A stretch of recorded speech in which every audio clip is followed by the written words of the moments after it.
서양 철학자가 폴 리게르라는 철학자가 있습니다. 이분이 뭐 상당히 이제 기독교 철학자로 유명하신 분입니다. 이분이 한 말이 성인이 지나가고 난 뒤에 성인의 말씀을 해석하는 해석자가 따라간다, 나타난다, 이런 말씀이 있습니다. 성인의 말씀이 워낙 대단하고 폭포하기 때문에 그걸 그 당시는 다 알 수가 없어요. 그저 이제 조금 알아듣고 또 뭐 일하고 이러는데 알 수가 없어요. 성인이 그 시대를 빨리 가기 때문입니다. 시대를. 뭐 빠를 때는 뭐 엄청 빠르겠죠. 그죠? 그러니까 수백 년도 빠를 수 있고 수천 년도 빠를 수 있습니다. 근데 그래서 따라가면서 이제 해석자가 나타나는데, 대체로 해석자는 뭐 신학자이거나 신학 철학 또는 철학자 아니겠습니까? 저는 가만히 생각해 보니까 저는 뭐 학계에서 보면 이제 뭐 철학자로서도 활동하고 인류학자로도 활동합니다만은 좀 더 정확하게 말하면 철학 인류학자입니다. 그러니까 그게 융합되어 있던 상태죠. 그 철학 인류학이라는 분야는 제가 처음 창안한 겁니다. 그동안 없었습니다. 그 예술 인류학이라는 분야도 제가 처음 창안했습니다. 그게 이제 워낙 밀접한 관계에 있기 때문에 저희 몸을 빌어가지고 그게 사회에 등장한 겁니다. 이 세상에 등장한 겁니다. 그래서 그러한 걸 제가 좀 하다 보니까 문 총재님 같은 큰 스승이죠. 사실은 뭐 교회 신도가 아니더라도 그 스승입니다. 그런 분을 제가 뭐 감히 말이죠. 감히 진짜 감입니다. 감히 이러쿵저러쿵 하는 겁니다. 해석하는 거죠. 그래서 요 해석이란 틀은 어떤 대상은 좀 좁을 수가 많아요. 그리고 좁은 대롱으로 이 대롱으로 세계를 보는 거죠. 아무리 시가 잘한다 해도 그렇습니다. 되게 뭐 어떤 철학자들은 뭐 자기가 보는 게 전부 다인 양 생각하는데, 그건 사실 하급 철학자입니다. 하급 학자입니다. 자기가 아무리 넓게 보더라도 그것이 대롱에 불과하다, 이렇게 생각하는 게 겸손이 아니라 맞을 겁니다. 그래서 제가 이 종교인류학이라는 이런 대롱으로 그 성인 축복이라는 그 현상을 말이죠, 한번 좀 해석해 보고자 합니다. 그래서 해석자로서의 위치에 있다는 걸 말씀드리겠습니다. 그 말은 역으로 말하면 어떻습니까? 뭐 우리가 문 총재님은 교회에서는 뭐 물론 뭐 메시아다, 성인이다 이러지만 밖에서는 그렇게 인정하지 않죠, 아직까지. 그러나 제가 이런 말씀을 하는 게 좀 더 일반인에게도 철학적으로 또는 일상적으로 전달되는 계기가 될 것 같습니다. 그래서 참 영광스러운 자리입니다.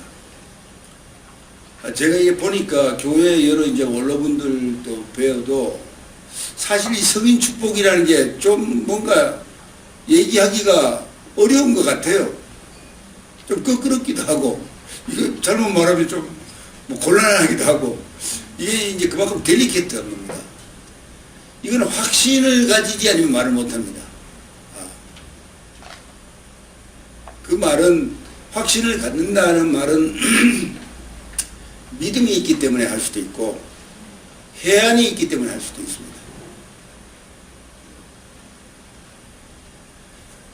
이 한국같이 사대주의에 찌든 이 나라가 이렇게 생각할 겁니다. 되게 많은 국민들은, 감리교 목사님은 우리나라에 나타날 수 있어요.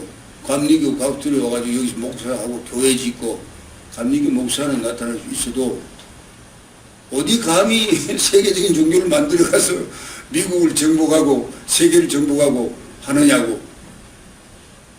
절대 인정 안 할 겁니다. 그게 우리나라 수준입니다. 원망할 필요 없어요.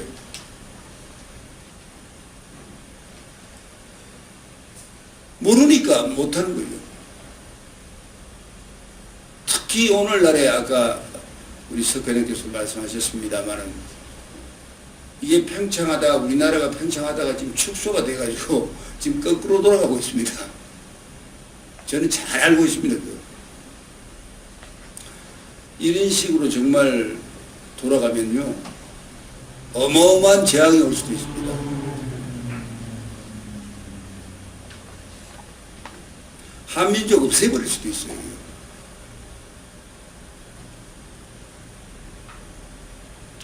근데 제가 보기에는 제가 또 다른 그 주역이라든가 여러 학문들을 제가 알고 있기 때문에 한국은 앞으로 엄청나게 세계 최고 국가가 됩니다.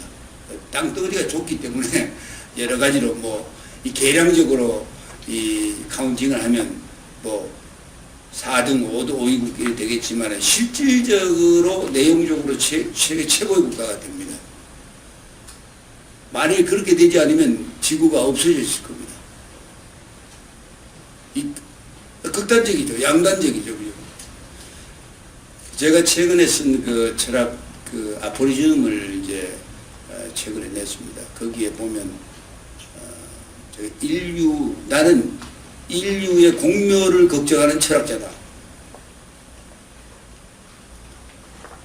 지금 철학자가 나왔지만 인류의 공멸을 걱정한 철학자는 없었어요. 마찬가지로 인류의 공멸을 걱정하는 성인은 없었어요. 그때 수준에서 이 평화롭게 잘 살도록 이렇게 함께 잘 살도록 이렇게 유도를 하는 여러 발언을 했지만은 지금은 그런 정도가 아닙니다. 이 시대가. 인간이 공멸할 수 있습니다.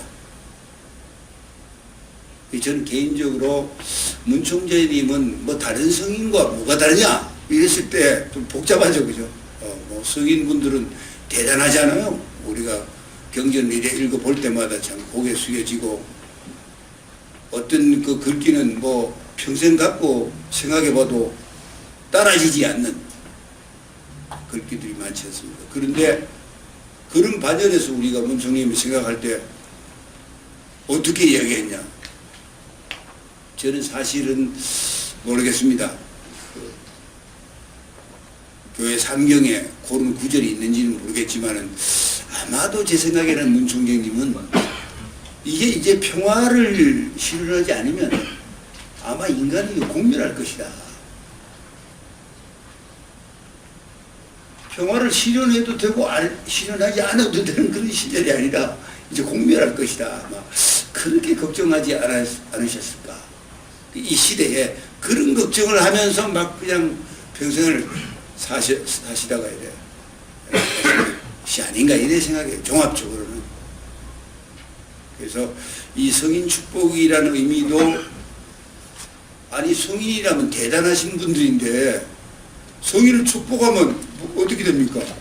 킹 오브 킹 아닙니까? 성인 오브 성인이죠. 그죠? 성인 중에 성인인데 사실은 이런 축복을 하시는 분들이 내가 성인 중에 성인이야 이런 심정을 축복하는 게 아닙니다. 오로지 정말 이 지구가족 세계 일가라고도 뭐 글도 쓰였습니다.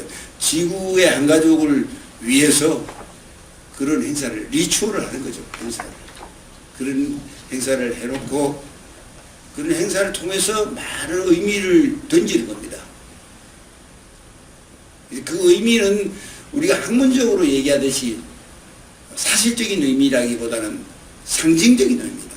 이 리추얼 자체가 축제 자체가 많은 의미를 내포하고 있습니다.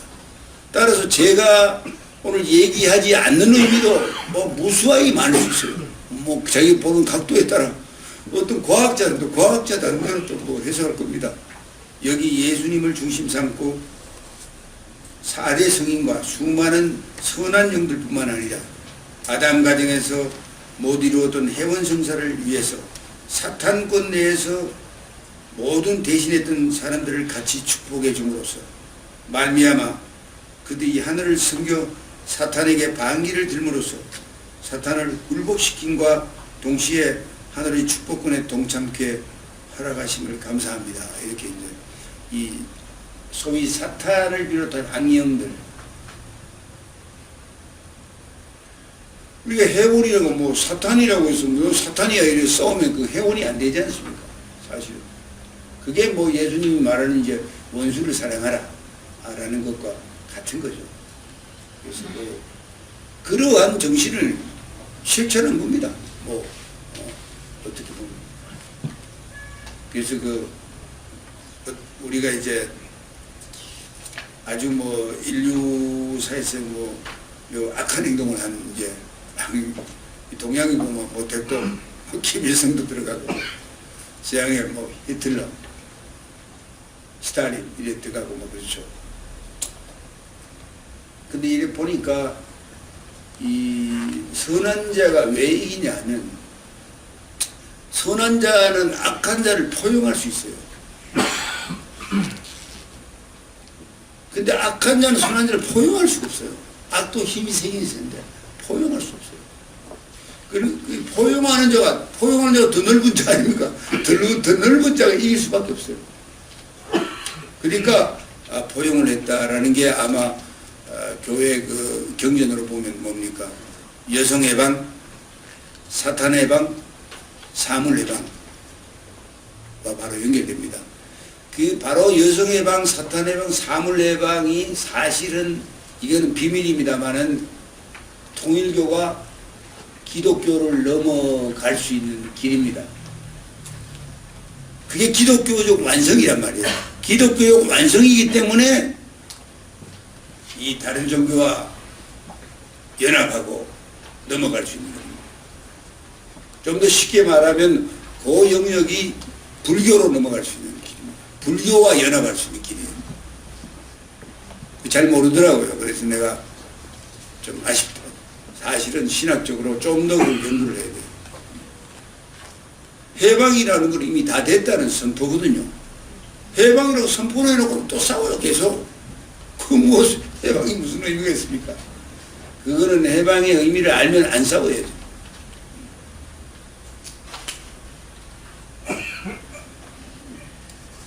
근데 그걸 안 싸울 정도로 이제 지혜의 폭이 넓어야 안 싸울 수 있죠. 실질적으로 어떤 일을 그 능력이 없는 사람이 아무리 뭐 약속을 해봤자 소용이 없습니다. 선한 것도 능력이 있어야 선할 수 있어요. 내가 누구를 포용하려고 하면 내가 능력이 있어야 사실은 선해져요. 능력이 없으면 괜히 뭐 삐뚤어지게 생각하고 악한 감정을 품게 돼요, 사실은. 그래서 원한이 안 좋은 겁니다. 원한은 능력 없는 자가 갖는 거예요. 원한은.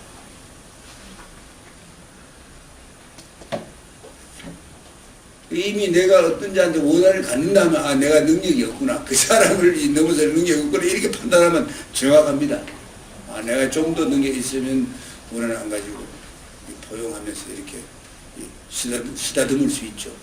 그래서 사실 이런 거는 뭐 말로 한다고 해서 되는 게 아닙니다. 사실 실질적으로 자기가 할 수 있어야 아는 거죠. 뭐 그냥 지식으로 외워서는 안 되는 겁니다. 그래서 이날 성인 축복 행사에서는 뭐 예수님, 부처님, 공자님, 마호메트님 등 4대 성인을 이날 축복하고 나중에 또 아우구스티님, 소크라테스님을 축복했다. 이렇게 해서 결국은 이 성인 축복 행사는 이 철학적으로 보면요. 특히 철학 중에서도 뭐 철학이 형이상학과 현상학이 있습니다만은 형이상학은 사실 한물 갔어요. 근데 이제 지금이 현상학의 시대인데 이게 뭐냐면 과거의 역사를 끊어야 끊는다는 거, 뭐 끊어 없앤다는 게 아니고 넘어서야 되는 거죠. 넘어서기 위해서는 과거 역사를 정지시켜야 되는 겁니다. 그동안 뭐 잘해 나왔지만 새로운 시대야. 지금 여기서는 새로운 시대라고 딱 끊는 겁니다. 그게 뭐냐면 철학적인 용어로 이제 흔히 말하면 판단정지라고 해요. 판단정지. 판단정지는 판단을 안 한다는 게 아니고 종래의 과거에 흔히 관습적으로 타성적으로 모든 판단을 정지시키는 겁니다. 독일어는 에포케. 자, 그러면 뭐예요? 이 과거에 내려오는 관습적으로 내려오는 그 흔히 말하면 4대 성인 시대를 정지시켜야 되는 겁니다. 그것이 잘못돼서가 아니라 대단하신 분들이지만 이미 시대적 시효가 끝났다는 겁니다. 끝났다. 좋은 말들 많이 많지만은 그게 뭐 2500년 전 거 가지고 지금 이 시대 말이죠. 핵폭탄이 날고 뭐 그냥 이런 시대에 마치 이런 시대를 못 받는 거 아닙니까?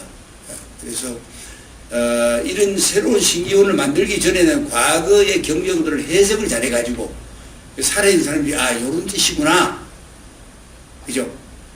공자님의 말씀을 해석을 내가 이런 뜻이구나 이렇게 이제 해가면서 의미 부여를 하지만은 지금은 이제 이 신기원을 때리는 것은 시기가 이제 왔다는 겁니다. 그래서 그 에포케 자체가 나중에 이제 독일어로 보면 에포크가 됩니다. 에포크. 그게 신기원입니다. 그 신기원을 만들기 위해서 사실은 성인 축복을 했다. 이렇게 말씀드릴 수 있어요. 여기 이제 그 자세한 내용들은 여기 좀 그 나중에 좀 읽어보시면 제가 자세히 설명을 해놨습니다. 그래서